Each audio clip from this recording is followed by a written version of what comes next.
Hi guys, Toni here from Toni Reviews. Today we're going to take a look at re-waxing our motorcycle jacket. Let's roll the B-roll.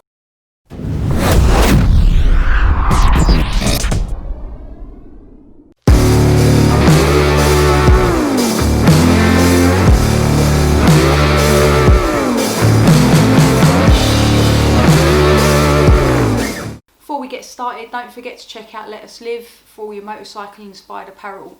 I'll put a link in the description and you can check out the website there.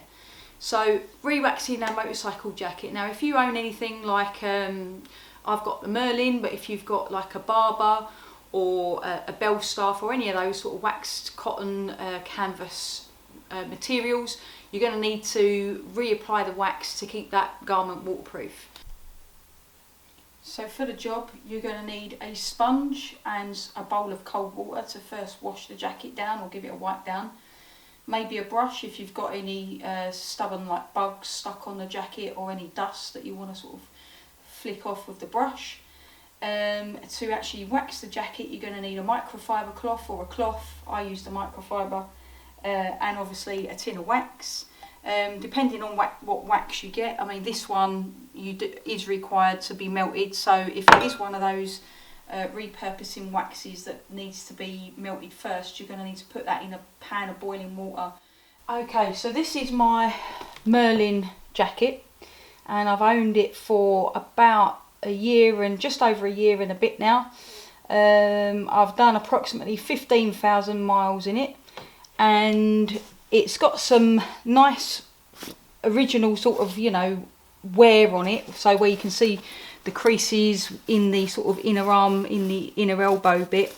You know, you've got some little sort of wear and teary looking bits, which I'm sure this jacket is going to pick up a natural worn look over the years if I look after it properly, which I'm happy about. But I do want to get rid of the sort of residual dirt and grime, such as, you know, bug splats and things. So the first thing we're going to do is clean it before we wax it.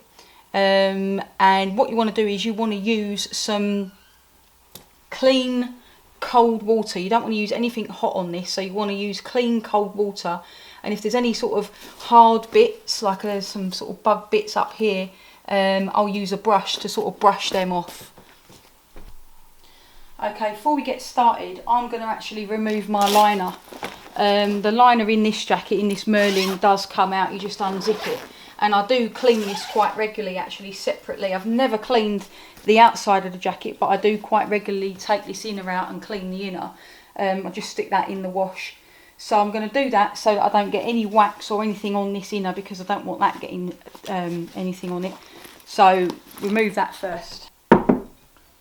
Just a plain bowl of cold water and a normal sponge, clean sponge, and I'm just going to use that to go over the whole jacket and get any dirt off that I can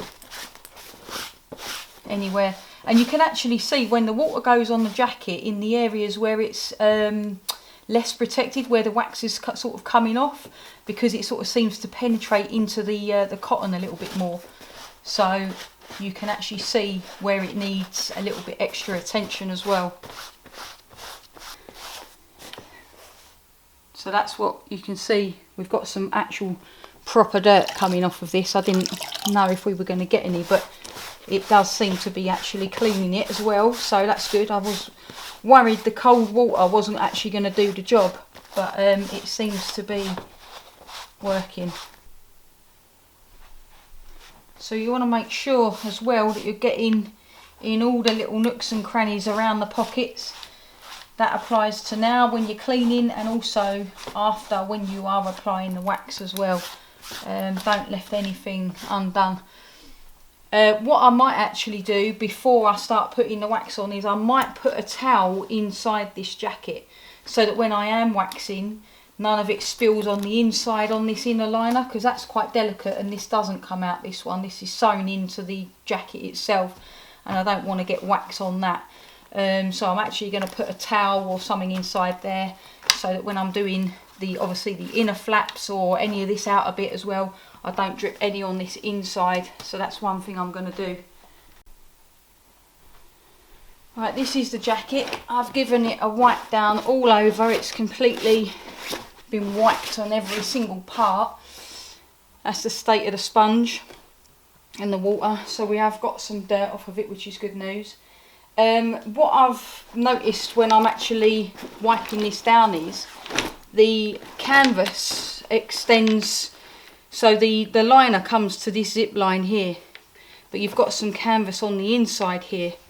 And I've been wondering whether to wax that or not, and I think I'm not going to wax this inside canvas because this could potentially be closer to my body and what I'm going to be wearing. So for example, if I was wearing a white t-shirt, the wax sort of penetrates other stuff, and I don't want that going on my t-shirt and stuff. So I think as long as I wax all these outer parts, so the inside of these outer flaps, if you know what I mean, that should keep this dry and stop any rain coming in, because you've got, you know, the outside of that, the inside, which attaches, and that flaps over. So it's got, you know, rain's going to have to get through at least like 3 layers of waxed cotton before it reaches me.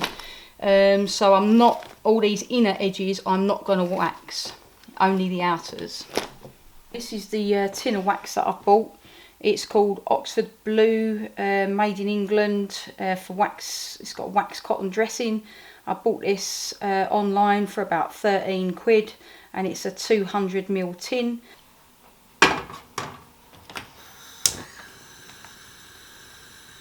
Just warm that up slightly.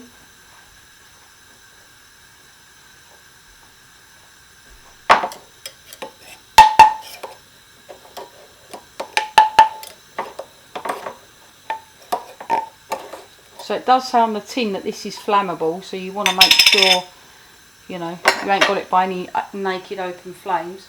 But this, basically, you can dip your finger, you can feel it. You see it is slightly squelchy already, but we're just going to warm it up so it's a bit more liquid and it's easier to apply. It says apply sparingly with a cloth, so you don't want to go mental. Remember, there is only 200ml here, so it's not a lot. So just do it sparingly. You can always go over again, and there are going to be some areas where you're going to want to pay more attention to as well. Right, this has had 5 minutes, and it looks like it's pretty much melted. Remember, you don't want to go too mental with that, like heat wise, because you are going to have to dip your finger in that on a cloth. So you just want to make sure it is melted, but not bubbling hot wax.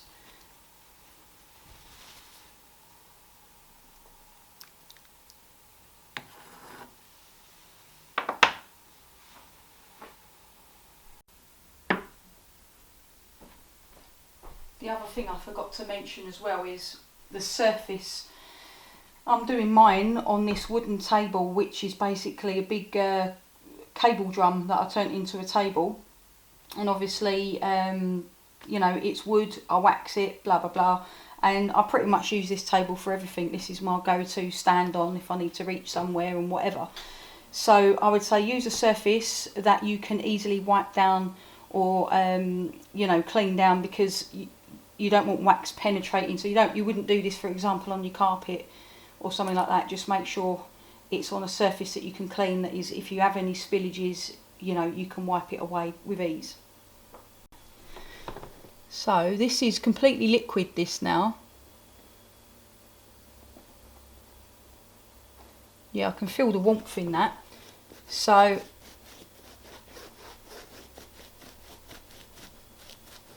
you want to as well pay extra attention to things like the seams and things like that, and anywhere where water can sit, so like in any little gullies and things, because especially like on these inner creases on the inner elbows and things, because anywhere where water's going to collect and sit potentially is going to where it's going to sort of run in and around, like any sort of, like, you know, bits that are sewn on, any stitched parts, you're going to want to pay extra attention to.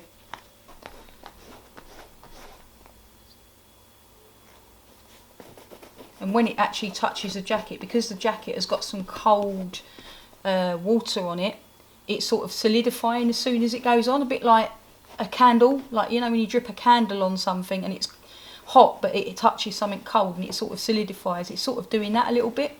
It's going in, but it's also you've got to rub it in, you know, you've got to work it into the fabric, like I said, especially around any areas where there are seams. Pay extra detail and attention to. What you might notice is the wax starts to re-solidify.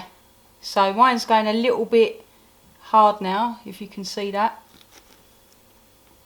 So all you got to do is just pop it back in the pan for a little bit to just. I timed it. It only took 6 minutes to completely go liquid.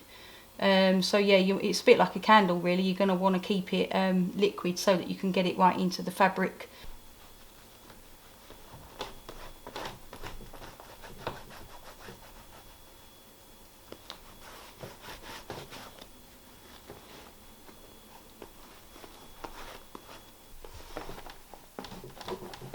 It's actually surprisingly more difficult than you think it would be. It's quite a intense sort of laboured task, you know, getting in all these little nooks and crannies and making sure you've got all the seams and anywhere where it, you know, could potentially collect water and get in and you want to protect it. You know, it's quite a heavy going job. Like, you get yourself out of breath and you definitely build up a bit of a sweat. The texture, and just looking at the jacket now, it looks to me like a leather jacket. It actually looks leather now that the wax is on it. I mean, I know the wax sort of comes off over time in patches, you know, it gets worn and whatever, and you get that worn look with these wax cotton. But the same as with a leather, you get that as well. But because this wax is so sort of heavy and it leaves a shine, it actually looks like an old leather jacket right now, which I don't mind. It looks quite nice. But just bear in mind, you are going to get a different look to the jacket once you've re-waxed it as well. That is the original colour here where I haven't waxed. And this is now the wax part. And you see what I mean by it looking like a leather jacket? It actually does look like a leather jacket. And the texture actually feels leatherish as well, because it's got that sort of cold, heavy, sort of clammy feel to it now.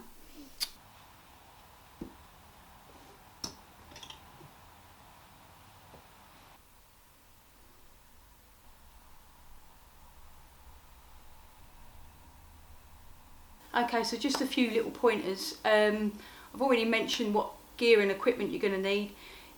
Definitely make sure you either put something down wherever you're going to do the job. It's going to get a little bit messy, because don't forget you're going to turn the jacket over to work on it and all that sort of stuff. So make sure that the area that you're working in can be cleaned down. That's the main thing. You don't want it to sort of penetrate your carpets or sofas or anything like that. So make sure the area you're working can be cleaned down after you've done the job. The other thing is, I've hung mine up now. I'm going to let it hang for a day or two. And I've put it on my helmet hanger, which is away from the wall. I don't want any other garments touching it, and I don't want that to touch any walls or surfaces that it might again sort of damage and get dirty. So I'm going to let that hang on its own, separate from anywhere else. Now obviously your microfibers and whatever, they're pretty much shot by the time you've used them, so you don't necessarily have to use a microfiber. I just did because that was all that was hanging around in my house. But yeah, an old t-shirt or an old cloth will do the job just as well. So I hope you found the video helpful. In terms of the upkeep of that, I'm probably going to re-wax my jacket once a year. I think that's what they recommend. I suppose it depends on the usage. Like for me, I wear that jacket all the time, and I do ride my bike in pretty much all weathers. So I'm going to do mine when I see those little sort of fluffy patches appear, those sort of little dry patches. I'll look to redo this procedure again. I mean, it is quite a long task. It is quite labour intensive. It's harder work than you bloody think, that's for sure. But yeah, once a year I would say is probably around about the right time to sort of do it. So anyway, I hope you found it helpful. Subscribe to the channel, there's always more videos coming up. Don't forget, check out the Let Us Live website. I'll put a link in the description. You can check the Let Us Live website out. Safe riding, and I'll see you all soon.